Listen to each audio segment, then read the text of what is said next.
సమస్త సృష్టికి ఒక నాయకుడు ఉన్నాడు. ఒక దివ్యమైనటువంటి శక్తి ఈ ప్రపంచాన్ని పాలిస్తూ ఉంది. చాలా మంది నమ్మరు దీన్ని. ఎక్కడి దేవుడో ఎక్కడి కథో. దివ్యమైనటువంటి శక్తి ఉంది. ఆ శక్తి ఉంది. ఎక్కడ ఉంది అది?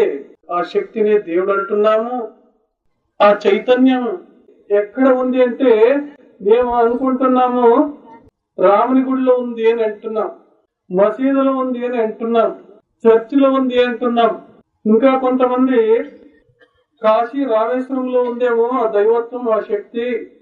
మక్కా మదీనాలో ఉందేమో, జెరూసలేం బెత్లెహేంలో ఉందేమో, అక్కడకు వెళ్లి వెతికేదానికి ప్రయత్నం చేస్తున్నారు.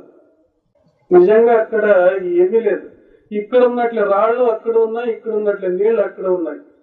మరి ఎక్కడ ఉంది ఆ శక్తి, ఆ చైతన్యం ఎక్కడ ఉంది అంటే నీవెక్కడ ఉన్నావో అక్కడే ఉంది అని అంటారు మహాత్ములు. ఈ దేహమే దేవాలయం అండి. ఆ దేహం అనే దేవాలయంలోనే ఆ పరమాత్ముడు సర్వశక్తివంతుడైనటువంటి ఆ దేవుడు జ్యోతి స్వరూపుడై వెలుగుతున్నాడు. ప్రతి ఒక్కరి దేహంలో వాడు వెలుగుతున్నాడు. అజ్ఞానం వల్ల ఆ జ్యోతిని దర్శించలేకపోతున్నాం.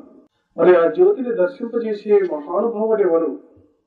ఆ జ్యోతి చూపించేవాడు ఎవరు అంటే వాన్నే సద్గురువు అని అన్నారు.